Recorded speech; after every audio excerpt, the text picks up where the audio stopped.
नंदी का परिचय नंदी को सनातन धर्म में भगवान शिव के परम भक्त, वाहन और प्रमुख सेनापति के रूप में स्वीकार किया जाता है। वे केवल एक दिव्य वृषभ ही नहीं, बल्कि धर्म, शक्ति, भक्ति और अनुशासन के सजीव प्रतीक हैं। शिवालयों में गर्भगृह के सामने नंदी की स्थापना यह दर्शाती है कि शिव तक पहुंचने का मार्ग भक्ति, संयम और समर्पण से होकर जाता है। नंदी का मुख सदैव शिवलिंग की ओर रहता है, जो एकाग्रता और ईश्वर स्मरण का आदर्श प्रस्तुत करता है।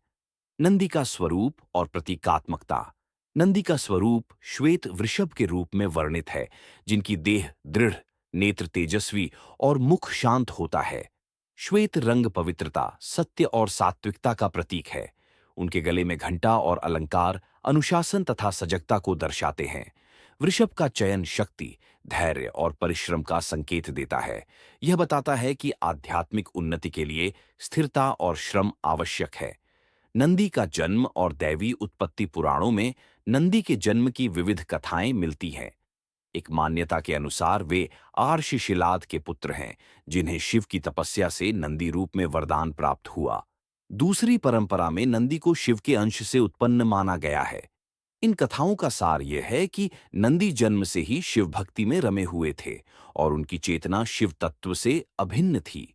शिव और नंदी का संबंध स्वामी सेवक का नहीं, बल्कि गुरु शिष्य और आत्मीय सखा का है।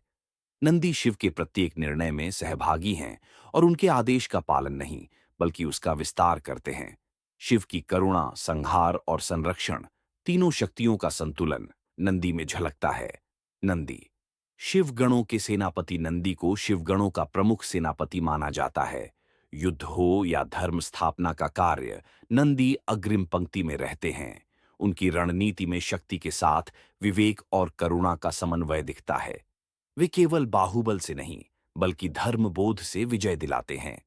वीरता और युद्ध कौशल शास्त्रों में नंदी के पराक्रम का वर्णन है। असुरों और अधर्मियों के विरुद्ध उन्होंने शिवगणों का नेतृत्व किया। उनकी युद्ध शैली में धैर्य, समय ज्ञान और लक्ष्य स्पष्टता प्रमुख है। नंदी का पराक्रम यह सिखाता है कि शक्ति का प्रयोग तभी सार्थक है जब वह धर्म की रक्षा करे। नंदी और भक्ति का आदर्श। नंदी की सबसे बड़ी पहचान उनकी अटूट भक्ति है। वे बिना किसी अपेक्षा के शिव की सेवा करते हैं। नंदी की भक्ति में अहंकार नहीं, केवल समर्पण है।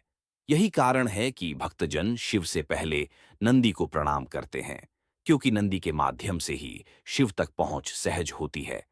नंदी और योग परंपरा। योग में स्थिरता और श्वास नियंत्रण का विशेष महत्व है। नंदी का स्थिर आसन और एकाग्र दृष्टि योगिक अनुशासन का प्रतीक है। कई परंपराएं नंदी को ध्यान और समाधि की प्रेरणा मानती हैं, जहां चित्त एकाग्र होकर शिव तत्व में लीन होता है। नंदी और धर्म। नंदी धर्म के वाहक हैं। वृषभ धर्म का प्रतीक है। अर्जुता सत्य और कर्मठता। नंदी का संदेश है कि धर्म केवल ग्रंथों में नहीं, बल्कि आचरण में प्रकट होना चाहिए। वे कर्म योग और भक्ति योग का संतुलित मार्ग दिखाते हैं। मंदिर परंपरा में नंदी लगभग हर शिवालय में नंदी की प्रतिमा होती है। यह परंपरा भक्त को सिखाती है कि अहंकार को पीछे छोड़कर विनय और श्रद्धा से शिव के सम्मुख जाना चाहिए। नंदी की प्रतिमा के कान में अपनी मनोकामना कहने की लोक परंपरा भी प्रचलित है, जो विश्वास और आत्मीयता को दर्शाती है। नंदी और लोक कथाएं। लोक कथाओं में नंदी को न्यायप्रिय और दयालु बताया गया है। वे साधारण जन की पुकार सुनते हैं और शिव तक पहुंचाते हैं। ये कथाएं नंदी को केवल दिव्य पात्र नहीं, बल्कि लोक जीवन का संरक्षक बनाती हैं। नंदी का सांस्कृतिक प्रभाव। कला, शिल्प और साहित्य में नंदी का विशेष स्थान है। प्राचीन मंदिरों की नंदी प्रतिमाएं शिल्प कला की उत्कृष्ट मिसाल हैं। साहित्य में नंदी भक्ति, वीरता और संयम के प्रतीक के रूप में उभरते हैं। नंदी और अनुशासन। नंदी का जीवन अनुशासन का आदर्श है। वे समय, कर्तव्य और मर्यादा का पालन करते हैं। यह अनुशासन ही उन्हें शिव का विश्वस्त बनाता है। भक्तों के लिए यह संदेश है कि आध्यात्मिक पथ पर अनुशासन अनिवार्य है। नंदी और करुणा। यद्यपि नंदी सेनापति हैं, फिर भी उनके हृदय में करुणा है। वे निर्दोषों की रक्षा करते हैं और दुष्टों को धर्म के मार्ग पर लाने का प्रयास करते हैं। करुणा और शक्ति का यह संतुलन उन्हें विशिष्ट बनाता है। नंदी का आध्यात्मिक संदेश। नंदी सिखाते हैं कि स्थिरता में शक्ति है, मौन में गहराई है और भक्ति में मुक्ति। उनका जीवन बताता है कि सच्ची भक्ति दिखावे से नहीं, निरंतर साधना से प्रकट होती है।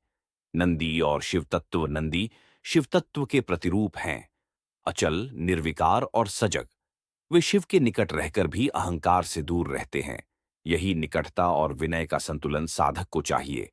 आधुनिक संदर्भ में नंदी। आज के समय में नंदी का संदेश और भी प्रासंगिक है। कर्तव्यनिष्ठा, अनुशासन, सेवा भाव और एकाग्रता। व्यस्त जीवन में नंदी हमें ठहराव और लक्ष्य स्पष्टता सिखाते हैं। नंदी की उपासना शिव भक्ति को दृढ़ करती है। व्रत, जप और ध्यान के माध्यम से भक्त नंदी के गुणों को आत्मसात करते हैं। यह उपासना जीवन में स्थिरता और साहस लाती है। निष्कर्ष, नंदी केवल शिव के वाहन या सेनापति नहीं, बल्कि सनातन धर्म के महान आदर्श हैं। वे शक्ति के साथ, करुणा, अनुशासन के साथ, भक्ति और वीरता के साथ विनय का अद्भुत संगम है। नंदी का जीवन हमें सिखाता है कि जब मन शिव में स्थिर हो जाता है, तब जीवन स्वयं धर्ममय और सार्थक बन जाता है। वीरभद्र का परिचय। वीरभद्र सनातन धर्म में भगवान शिव के सर्वाधिक उग्र, शक्तिशाली और न्यायकारी रूपों में से एक माने जाते हैं। वे केवल एक योद्धा या सेनापति नहीं, बल्कि अधर्म के विनाश और धर्म की पुनर्स्थापना के प्रतीक हैं। जब शिव की करुणा क्रोध में परिवर्तित होती है और अन्याय के विरुद्ध प्रचंड शक्ति का रूप लेती है, तब वही ऊर्जा वीरभद्र के रूप में प्रकट होती है। शैव परंपरा में वीरभद्र को शिव की आज्ञा का साक्षात स्वरूप माना गया है। वीरभद्र नाम का अर्थ, वीर का अर्थ है पराक्रमी और भद्र का अर्थ है कल्याणकारी। इस प्रकार वीरभद्र का अर्थ हुआ ऐसा पराक्रमी जो कल्याण के लिए युद्ध करे। ये नाम ही उनके चरित्र को परिभाषित करता है, क्योंकि उनका क्रोध भी लोक कल्याण और धर्म संरक्षण के लिए है, न कि व्यक्तिगत प्रतिशोध के लिए। वीरभद्र की उत्पत्ति की पौराणिक कथा। वीरभद्र की उत्पत्ति की कथा मुख्यतः दक्ष यज्ञ से जुड़ी है। दक्ष प्रजापति ने एक महान यज्ञ का आयोजन किया, जिसमें उन्होंने जानबूझकर अपने दामाद भगवान शिव को आमंत्रित नहीं किया। माता सती, जो दक्ष की पुत्री थीं, इस अपमान को सहन नहीं कर सकीं और यज्ञ में अपने पिता को समझाने पहुंचीं। किंतु वहां उनका और अधिक अपमान हुआ, जिससे आहत होकर सती ने योगाग्नि में अपने प्राण त्याग दिए। शिव का शोक और क्रोध। सती के देह त्याग के पश्चात भगवान शिव का शोक असीम हो गया। उनका करुण हृदय जब असहनीय पीड़ा से गुजरा, तो वही पीड़ा प्रचंड क्रोध में परिवर्तित हो गई। शिव के जटाझूट से उत्पन्न उस उग्र ऊर्जा ने वीरभद्र का रूप धारण किया। यह क्षण दर्शाता है कि वीरभद्र शिव के क्रोध की नहीं, बल्कि अन्याय के विरुद्ध न्याय की ऊर्जा के प्रतीक हैं। वीरभद्र का दिव्य स्वरूप। वीरभद्र का स्वरूप अत्यंत भयानक और तेजस्वी बताया गया है। उनके नेत्र अग्नि के समान प्रज्वलित, केश बिखरे हुए और शरीर पर अस्त्र शस्त्र सुशोभित रहते हैं। वे रौद्र रस के प्रतीक हैं, परंतु उनके भीतर भी धर्म और मर्यादा का पूर्ण ज्ञान है। उनका यह रूप यह दर्शाता है कि शक्ति जब धर्म के नियंत्रण में हो, तब वह विनाश नहीं बल्कि संतुलन स्थापित करती है। दक्ष यज्ञ का विध्वंस। शिव की आज्ञा से वीरभद्र ने दक्ष यज्ञ पर आक्रमण किया। उन्होंने यज्ञ में उपस्थित देवताओं और ऋषियों को यह दिखा दिया कि अहंकार और शिव अवमानना का परिणाम कितना भयावह हो सकता है। वीरभद्र ने यज्ञ को नष्ट किया, देवताओं के गर्व को चूर्ण किया और दक्ष का अहंकार समाप्त किया। यह घटना केवल एक युद्ध नहीं, बल्कि अहंकार के पतन का प्रतीक है। दक्ष का दंड और करुणा। वीरभद्र ने दक्ष का सिर काट दिया, जो अहंकार के शिरोच्छेद का प्रतीक माना जाता है। बाद में शिव ने करुणावश दक्ष को जीवन दान दिया, किंतु बकरे का सिर प्रदान किया। यह दर्शाता है कि शिव और वीरभद्र का उद्देश्य विनाश नहीं, बल्कि सुधार और चेतना का परिवर्तन है। वीरभद्र शिवगणों के महान सेनापति। वीरभद्र को शिवगणों का प्रमुख सेनापति माना जाता है। वे नंदी के साथ मिलकर शिव की सेनाओं का नेतृत्व करते हैं। युद्ध कौशल, रणनीति और अनुशासन, तीनों में वीरभद्र अद्वितीय हैं। वे शिव की आज्ञा को सर्वोपरि मानते हैं और व्यक्तिगत भावनाओं को धर्म के अधीन रखते हैं। वीरभद्र और भद्रकाली कुछ परंपराओं में वीरभद्र के साथ भद्रकाली का भी उल्लेख मिलता है। भद्रकाली शक्ति का स्त्री रूप है और वीरभद्र के साथ मिलकर अधर्म के विनाश में सहभागी होती है। यह दर्शाता है कि शिव शक्ति का संतुलन ही सृष्टि को संचालित करता है। वीरभद्र और तांडव वीरभद्र का संबंध तांडव से भी जोड़ा जाता है। जब शिव तांडव करते हैं तब वीरभद्र उस उग्र नृत्य की ऊर्जा के मूर्त रूप होते हैं। तांडव केवल नृत्य नहीं, बल्कि सृष्टि के विघटन और पुनर्निर्माण की प्रक्रिया है, जिसमें वीरभद्र की भूमिका अत्यंत महत्वपूर्ण है। वीरभद्र का दार्शनिक अर्थ, दार्शनिक दृष्टि से वीरभद्र मानव चेतना में स्थित उस शक्ति का प्रतीक है जो अन्याय और अधर्म के विरुद्ध खड़ी होती है। वे यह सिखाते हैं कि क्रोध यदि विवेक और धर्म से नियंत्रित हो तो वह विनाशकारी नहीं, बल्कि सुधारक बन सकता है। शैव परंपरा में वीरभद्र, दक्षिण भारत की शैव परंपरा में वीरभद्र की विशेष उपासना होती है। कर्नाटक, तमिलनाडु और आंध्र प्रदेश में अनेक वीरभद्र मंदिर स्थित हैं। वहां उन्हें रक्षक देवता और न्यायकारी शक्ति के रूप में पूजा जाता है। वीरभद्र और लोक विश्वास, लोक कथाओं में वीरभद्र को गांवों और सीमाओं का रक्षक माना जाता है। वे बुरी शक्तियों से रक्षा करते हैं और अन्याय करने वालों को दंड देते हैं। इस रूप में वे लोक देवता के रूप में भी प्रतिष्ठित हैं। वीरभद्र का युद्ध सिद्धांत वीरभद्र का युद्ध सिद्धांत अत्यंत स्पष्ट है। युद्ध तभी जब धर्म संकट में हो। वे अनावश्यक हिंसा के पक्षधर नहीं हैं। उनका हर प्रहार धर्म की रक्षा के लिए होता है, न कि शक्ति प्रदर्शन के लिए। वीरभद्र और अनुशासन वीरभद्र शिव के अनुशासन के प्रतीक हैं। वे आदेश का पालन बिना प्रश्न किए करते हैं, किंतु उस आदेश के पीछे के उद्देश्य को पूर्ण निष्ठा से समझते भी हैं। यह उन्हें साधारण योद्धा से महान बनाता है। वीरभद्र और न्याय वीरभद्र का न्याय त्वरित और स्पष्ट होता है।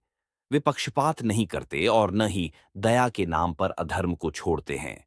उनका न्याय यह सिखाता है कि करुणा और कठोरता दोनों का संतुलन आवश्यक है। वीरभद्र का आध्यात्मिक संदेश वीरभद्र हमें यह संदेश देते हैं कि आत्मसम्मान और धर्म की रक्षा के लिए कभी-कभी कठोर होना आवश्यक है। सहनशीलता तब तक ही श्रेष्ठ है जब तक वह अधर्म को बढ़ावा न दे। आधुनिक संदर्भ में वीरभद्र आज के समय में वीरभद्र का संदेश अत्यंत प्रासंगिक है। वे हमें सिखाते हैं कि अन्याय के विरुद्ध आवाज उठाना आवश्यक है, परंतु वह आवाज विवेक और मर्यादा के साथ होनी चाहिए। वीरभद्र और आत्मबल वीरभद्र बाहरी शत्रुओं के साथ साथ आंतरिक शत्रुओं, अहंकार, क्रोध और अज्ञान से भी युद्ध का प्रतीक है। उनका स्वरूप हमें आत्मबल विकसित करने की प्रेरणा देता है। वीरभद्र की उपासना वीरभद्र की उपासना साहस, आत्मविश्वास और धर्मनिष्ठा प्रदान करती है। भक्त उन्हें संकट नाशक और अन्याय विनाशक मानते हैं। उनकी उपासना से भय दूर होता है और निर्णय क्षमता बढ़ती है। वीरभद्र और शिव भक्ति वीरभद्र की समस्त शक्ति शिव भक्ति से उत्पन्न है। वे बिना शिव के अस्तित्व की कल्पना भी नहीं करते। यह दर्शाता है कि सच्ची शक्ति ईश्वर समर्पण से आती है। निष्कर्ष, वीरभद्र केवल क्रोध के देवता नहीं, बल्कि धर्म, न्याय और आत्मसम्मान के महान प्रतीक हैं। वे शिव की उस शक्ति का प्रतिनिधित्व करते हैं जो अधर्म के विनाश के लिए प्रकट होती है और सृष्टि में संतुलन स्थापित करती है। वीरभद्र का जीवन और स्वरूप हमें सिखाता है कि जब अन्याय सीमा पार कर जाए, तब धर्म की रक्षा के लिए प्रचंड शक्ति का प्रयोग भी आवश्यक हो जाता है, परंतु सदैव विवेक और करुणा के साथ। कार्तिकेय का परिचय भगवान कार्तिकेय सनातन धर्म के महान योद्धा, देवताओं के सेनापति और धर्म रक्षक देवता माने जाते हैं। वे भगवान शिव और माता पार्वती के पुत्र हैं और असुरों के संहार तथा धर्म की पुनर्स्थापना के लिए अवतरित हुए। उन्हें स्कंद, कुमार, मुरुगन, सुब्रह्मण्य, षणमुख और सेनानी जैसे अनेक नामों से जाना जाता है। उनका व्यक्तित्व साहस, तेज, अनुशासन और ज्ञान का अद्भुत संगम है।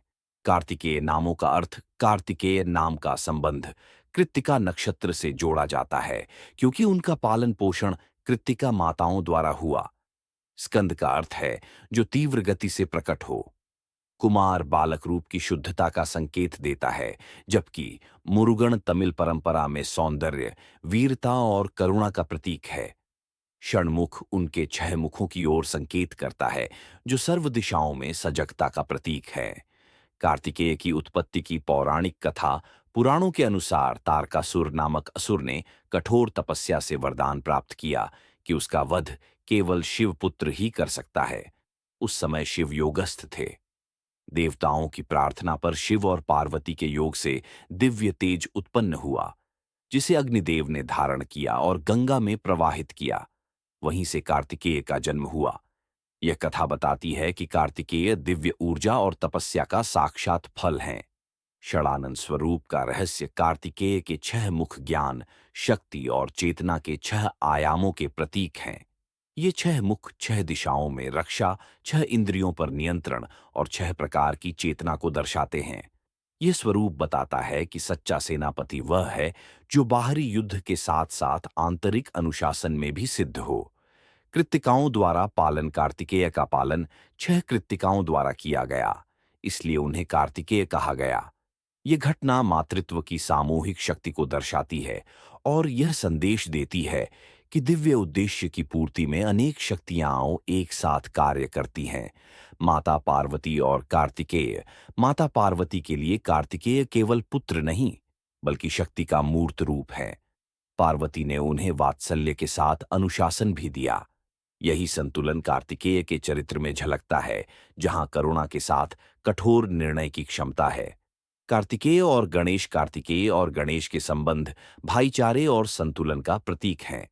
एक कथा के अनुसार प्रदक्षिणा प्रतियोगिता में गणेश ने बुद्धि से विजय पाई और कार्तिकेय ने पराक्रम से।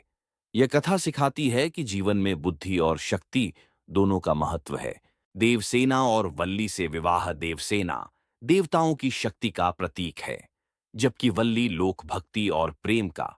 कार्तिकेय का इन दोनों से विवाह यह दर्शाता है कि वे दिव्य और लोक दोनों शक्तियों को संतुलित करते हैं। कार्तिकेय देवताओं के सेनापति इंद्र ने कार्तिकेय को देवसेनापति नियुक्त किया। उन्होंने देवताओं की सेना को संगठित किया, अनुशासन सिखाया और रणनीति विकसित की। वे केवल बल से नहीं, बल्कि योजना और धैर्य से युद्ध जीतते हैं। तारकासुर के वध की कथा कार्तिकेय के पराक्रम का शिखर है। उन्होंने असुर के अहंकार, अत्याचार और अज्ञान का अंत किया। यह युद्ध यह सिखाता है कि जब अधर्म सीमा पार कर जाए, तब धर्म को दृढ़ होकर खड़ा होना चाहिए। शक्ति और शस्त्र। कार्तिकेय का प्रमुख शस्त्र वेल, भाला है, जो ज्ञान और विवेक का प्रतीक है। यह बताता है कि सच्चा शस्त्र केवल हथियार नहीं, बल्कि स्पष्ट दृष्टि और सही निर्णय भी है। मयूर वाहन का प्रतीक। कार्तिकेय का वाहन मयूर अहंकार और विष, नकारात्मकता पर विजय का प्रतीक है। मयूर सांप को परास्त करता है। ये संकेत है कि कार्तिकेय अज्ञान और अहंकार को नियंत्रित करते हैं। योग और ब्रह्मचर्य। कार्तिकेय को ब्रह्मचर्य, संयम और योग का आदर्श माना जाता है। उनका जीवन बताता है कि शक्ति का वास्तविक स्रोत इंद्रिय संयम और साधना है। दक्षिण भारत में मुरुगन तमिल परंपरा में मुरुगन सर्वोच्च देवता माने जाते हैं। पलानी, तिरुचेंदूर, स्वामीमलाई जैसे छह प्रमुख मंदिर, आरुपदई वीडू उनकी उपासना के केंद्र हैं। यहाँ मुरुगन को युवा, सुंदर और करुणामय रूप में पूजा जाता है। मुरुगन और ज्ञान। स्वामीमलाई की कथा में कार्तिकेय शिव को ओम का अर्थ समझाते हैं। यह दर्शाता है कि वे केवल योद्धा नहीं, बल्कि परम ज्ञानी भी हैं। लोक देवता स्वरूप। ग्रामीण परंपराओं में कार्तिकेय को रक्षक देवता माना जाता है, जो रोग, भय और शत्रुओं से रक्षा करते हैं। यह उनकी लोक कल्याणकारी भूमिका को दर्शाता है। दार्शनिक अर्थ। दार्शनिक रूप से कार्तिकेय आत्मबल, अनुशासन और लक्ष्य स्पष्टता के प्रतीक हैं। वे बताते हैं कि जीवन युद्ध में विजय के लिए साहस के साथ विवेक आवश्यक है। आधुनिक संदर्भ में कार्तिकेय। आज के युग में कार्तिकेय का संदेश अत्यंत प्रासंगिक है। अनुशासन, नेतृत्व, साहस और नैतिकता। वे युवाओं के लिए आदर्श हैं कि शक्ति को सकारात्मक दिशा में लगाया जाए। उपासना और साधना। कार्तिकेय की उपासना साहस, आत्मविश्वास और निर्णय क्षमता बढ़ाती है। एयुएम सर्वनभवाय नमः मंत्र उनका प्रमुख मंत्र है। कार्तिकेय और शिव भक्ति। कार्तिकेय की सारी शक्ति शिव समर्पण से आती है। वे शिव की इच्छा के वाहक हैं और धर्म स्थापना में उनका विस्तार है। निष्कर्ष, भगवान कार्तिकेय केवल युद्ध देवता नहीं, बल्कि संपूर्ण व्यक्तित्व के प्रतीक हैं, जहां शक्ति, ज्ञान, करुणा और अनुशासन का अद्भुत समन्वय है। वे सिखाते हैं कि सच्चा सेनापति वही है जो बाहरी शत्रुओं के साथ साथ आंतरिक दुर्बलताओं पर भी विजय प्राप्त करे। कार्तिकेय का जीवन और संदेश मानव को धर्म पथ पर अडिग रहने, साहस से अन्याय का सामना करने और ज्ञान से जीवन को प्रकाशित करने की प्रेरणा देता है। भैरव का परिचय भगवान भैरव शिव के सबसे उग्र, रहस्यमय और शक्तिशाली रूपों में माने जाते हैं। वे केवल संहारक या भय के देवता नहीं, बल्कि समय, न्याय, वैराग्य और आत्मज्ञान के प्रतीक हैं। भैरव शिव की उस चेतना का प्रतिनिधित्व करते हैं जो अज्ञान, अहंकार और अधर्म का नाश कर सृष्टि में संतुलन स्थापित करती है। शैव परंपरा में भैरव को क्षेत्रपाल, रक्षक और मार्गदर्शक देवता के रूप में पूजा जाता है। भैरव नाम का अर्थ भैरव शब्द संस्कृत के भी भय और रव नाश करने वाला से बना है, अर्थात जो भय को नष्ट करे। भैरव स्वयं भयावह प्रतीत होते हैं, परंतु उनका उद्देश्य भक्तों के भय को दूर करना और अधर्म को भयभीत करना है। वे भय के स्वामी हैं, भय के दास नहीं। भैरव की उत्पत्ति की पौराणिक कथा पुराणों के अनुसार एक बार ब्रह्मा और विष्णु के बीच श्रेष्ठता का विवाद हुआ। ब्रह्मा ने अहंकारवश स्वयं को सर्वोच्च घोषित किया। तब शिव ने अपने उग्र रूप से भैरव को प्रकट किया। भैरव ने ब्रह्मा के पंचम मस्तक का छेदन कर दिया, जिससे ब्रह्मा का अहंकार नष्ट हुआ। यह कथा बताती है कि भैरव अहंकार विनाशक शक्ति हैं। ब्रह्म हत्या और कपाल मोचन ब्रह्मा का सिर काटने से भैरव पर ब्रह्म हत्या का दोष आया। वे कपाल, कटे हुए सिर को लेकर ब्रह्मांड में भ्रमण करने लगे। अंततः काशी में उनका कपाल गिर गया और वे मुक्त हुए। इस कथा का दार्शनिक अर्थ है, अहंकार का त्याग और कर्मों का प्रायश्चित ही मोक्ष का मार्ग है। भैरव का स्वरूप अत्यंत उग्र और भयावह बताया गया है। उनके नेत्र लाल, केश बिखरे हुए, शरीर पर भस्म, हाथों में त्रिशूल, डमरू और खप्पर होते हैं। वे कुत्ते पर सवार होते हैं। यह स्वरूप मृत्यु, वैराग्य और समय के नियंत्रण का प्रतीक है। कुत्ता वाहन का रहस्य, भैरव का वाहन कुत्ता है, जो सतर्कता, निष्ठा और मृत्यु के निकट रहने का प्रतीक है। कुत्ता श्मशान का रक्षक माना जाता है। यह बताता है कि भैरव मृत्यु से नहीं डरते, बल्कि उसे नियंत्रित करते हैं। भैरव और काल का संबंध, भैरव को काल भैरव कहा जाता है, अर्थात समय के स्वामी। वे समय की सीमाओं से परे हैं। जन्म, जीवन और मृत्यु तीनों पर उनका अधिकार माना जाता है। काल भैरव यह सिखाते हैं कि समय का सदुपयोग ही जीवन का सत्य है। काशी में काल भैरव को नगर कोतवाल माना जाता है। मान्यता है कि काशी में प्रवेश से पहले और मोक्ष से पूर्व काल भैरव की अनुमति आवश्यक है। यह दर्शाता है कि अनुशासन और नियम आध्यात्मिक पथ में भी आवश्यक हैं। भैरव और श्मशान साधना, भैरव श्मशान के अधिपति माने जाते हैं। श्मशान जीवन की नश्वरता का बोध कराता है। भैरव वहां साधना कर यह सिखाते हैं कि जब मोह समाप्त होता है, तभी आत्मज्ञान संभव होता है। भैरव और तांत्रिक परंपरा, तांत्रिक साधना में भैरव का अत्यंत महत्वपूर्ण स्थान है। उन्हें साधना का रक्षक और गुरु माना जाता है। भैरव उपासना में भय, वासना और अहंकार को साधक के मार्ग से हटाया जाता है। अष्ट भैरव भैरव के 8 प्रमुख रूप माने गए हैं। असितांग भैरव, रुरु भैरव, चंड भैरव, क्रोध भैरव, उन्मत्त भैरव, कापाल भैरव, भीषण भैरव, संहार भैरव। ये 8 दिशाओं और चेतना के 8 स्तरों के रक्षक हैं। भैरव और शक्ति भैरव शक्ति के बिना पूर्ण नहीं है। हर भैरव के साथ एक भैरवी शक्ति होती है। यह शिव शक्ति संतुलन का प्रतीक है, जहां संहार और सृजन साथ साथ चलते हैं। भैरव और योग में भैरव चेतना के उस स्तर का प्रतीक है जहां साधक भय से मुक्त हो जाता है, मृत्यु बोध से परे जाकर आत्मा की अमरता का अनुभव करता है। भैरव और न्याय भैरव त्वरित और कठोर न्याय के प्रतीक हैं। वे अन्याय को सहन नहीं करते। उनकी कृपा से अपराधी भयभीत रहते हैं और सज्जन सुरक्षित। भैरव और लोक विश्वास, ग्रामीण परंपराओं में भैरव ग्राम देवता और रक्षक के रूप में पूजे जाते हैं। वे भूत प्रेत, रोग और संकटों से रक्षा करते हैं। भैरव का दार्शनिक अर्थ, दार्शनिक रूप से भैरव उस चेतना का प्रतीक है जो अज्ञान का सिर काटती है। वे बताते हैं कि जब अहंकार गिरता है तभी आत्मा जागृत होती है।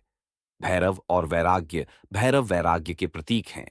वे सिखाते हैं कि संसार अस्थाई है और सत्य केवल आत्मा है। उनका भयावह रूप इसी सत्य की याद दिलाता है। आधुनिक जीवन में भैरव आज के युग में भैरव का संदेश अत्यंत प्रासंगिक है। अनुशासन, समय पालन, भय मुक्ति और आत्मसंयम। वे बताते हैं कि शक्ति का प्रयोग धर्म और सत्य के लिए होना चाहिए। भैरव की उपासना। भैरव उपासना साहस, आत्मविश्वास और सुरक्षा प्रदान करती है। काल भैरव अष्टमी उनका प्रमुख पर्व है। भैरव मंत्र साधक को निर्भय बनाते हैं। भैरव और शिव भक्ति। भैरव शिव की आज्ञा के विस्तार हैं। वे शिव के बिना अस्तित्वहीन हैं। शिव भक्ति ही भैरव शक्ति का मूल स्रोत है। भैरव का आध्यात्मिक संदेश। भैरव सिखाते हैं, जिसने मृत्यु को स्वीकार कर लिया वह जीवन से नहीं डरता। वे आत्मज्ञान का द्वार खोलते हैं। निष्कर्ष, भगवान भैरव केवल भयावह देवता नहीं, बल्कि भय नाशक, अहंकार विनाशक और आत्मज्ञानदाता हैं। वे शिव की उस शक्ति का प्रतिनिधित्व करते हैं जो अधर्म को नष्ट कर चेतना को जागृत करती है। भैरव का जीवन और स्वरूप हमें सिखाता है कि जब मन से भय, मोह और अहंकार समाप्त हो जाते हैं, तभी वास्तविक मुक्ति संभव होती है। गणेश, जिन्हें विघ्नहर्ता, बुद्धि प्रदायक और शक्ति के प्रतीक के रूप में जाना जाता है, केवल देवों के घर में पूज्य नहीं हैं, बल्कि वे हर युद्ध और संघर्ष में मार्गदर्शक के रूप में स्थापित हैं। शिव जी के सेनापति के रूप में उनका स्थान अत्यंत महत्वपूर्ण है। जहां अन्य सेनापति वीरता और प्रबल शक्ति का प्रतीक है, वहीं गणेश ज्ञान, रणनीति और बुद्धि की सर्वोच्चता का स्वरूप है। उनकी वक्रदंती मुस्कान में स्नेह और शक्ति दोनों का समागम है। गणेश की प्राचीन कथाओं में यह स्पष्ट होता है कि युद्ध केवल बल और अस्त्रों से नहीं, बल्कि बुद्धि, धैर्य और विवेक से भी जीता जाता है। गणेश जी का जन्म एक विशेष उद्देश्य के लिए हुआ था। माता पार्वती ने उन्हें अपने शरीर के जल और मिट्टी से बनाकर सृष्टि की रक्षा और घर की सुरक्षा हेतु सृजित किया। उनका यह जन्म केवल पारिवारिक उद्देश्य से नहीं, बल्कि दैवीय उद्देश्य से भी हुआ। जब शिवजी पहली बार उन्हें देखे तो उनकी भयंकर क्रोधी प्रवृत्ति और माता की आज्ञा के कारण गणेश को काट दिया गया। लेकिन शिवजी ने अपनी दिव्यता और पार्वती की ममता के कारण गणेश को फिर से जीवित किया, इस बार हाथी का सिर देकर। यही परिवर्तन उनके शक्ति और बुद्धि का प्रतीक बन गया। हाथी का सिर, विशाल मस्तिष्क और सूंड उनकी सूक्ष्मता और विवेकशीलता का चिन्ह है। शिवजी के सेनापति के रूप में गणेश ने प्रत्येक युद्ध में अद्वितीय रणनीति और चातुर्य का परिचय दिया। उनका नेतृत्व केवल सेना को आदेश देने तक सीमित नहीं था, बल्कि उन्हें प्रत्येक सैनिक के मनोबल, स्थिति और लक्ष्य का भी ज्ञान था। गणेश की सेना में जब भी कोई संकट आता, वे तुरंत विवेकपूर्ण योजना बनाकर उसे समाप्त कर देते। असुरों के कई युद्धों में उनकी बुद्धि और रणनीति ने देवताओं को विजयी बनाया। उनके मार्गदर्शन में देवों ने न केवल भौतिक शक्ति का उपयोग किया, बल्कि मानसिक और आध्यात्मिक शक्ति का भी प्रदर्शन किया। गणेश की प्रतीकात्मक विशेषताएं उनके शारीरिक स्वरूप में स्पष्ट होती हैं। हाथी का सिर, विशाल कान, वक्रदंती और सूंड केवल बाहरी रूप नहीं, बल्कि प्रत्येक अंग का गहरा अर्थ है। विशाल कान सुनने की क्षमता और ध्यान का प्रतीक है। सूंड से वे कठिन कार्यों को सहजता से नियंत्रित करते हैं। वक्रदंती उनके हृदय की स्नेहशीलता और धैर्य को दर्शाती है। उनका विशाल पेट समृद्धि, धैर्य और अनुभव का प्रतीक है। शिवसेना में यह प्रतीक यह सुनिश्चित करता है कि प्रत्येक सैनिक शारीरिक और मानसिक रूप से संतुलित रहे। गणेश का स्थान केवल युद्ध, रणनीति और बुद्धि के देवता के रूप में ही नहीं, बल्कि बाधाओं को दूर करने वाले के रूप में भी महत्वपूर्ण है। जब देवता या शिव सेना किसी कठिन परिस्थिति में फंसते, गणेश जी उनके मार्ग में आने वाली बाधाओं को दूर करते। इस कारण उन्हें विघ्नहर्ता कहा जाता है। शिवसेना में उनके होने का अर्थ यह था कि युद्ध में किसी भी प्रकार की मानसिक या भौतिक बाधा उन्हें रोक नहीं सकती। गणेश जी की उपस्थिति से सेना न केवल सुरक्षित रहती, बल्कि उनका मनोबल भी अत्यधिक बढ़ जाता। गणेश जी के अन्य सेनापतियों से भिन्न होने का कारण उनकी शांत, विवेकशील और मार्गदर्शक प्रवृत्ति है। जहां वीरभद्र और कार्तिकेय सीधे युद्ध में अग्रिम पंक्ति में रहते, वहीं गणेश रणनीति, योजना और मार्गदर्शन का कार्य संभालते। उनका यह कार्य शिव जी के सेनापति के रूप में अति महत्वपूर्ण है। कई बार शिवसेना की जीत केवल गणेश की बुद्धि और दूरदर्शिता के कारण ही संभव हुई,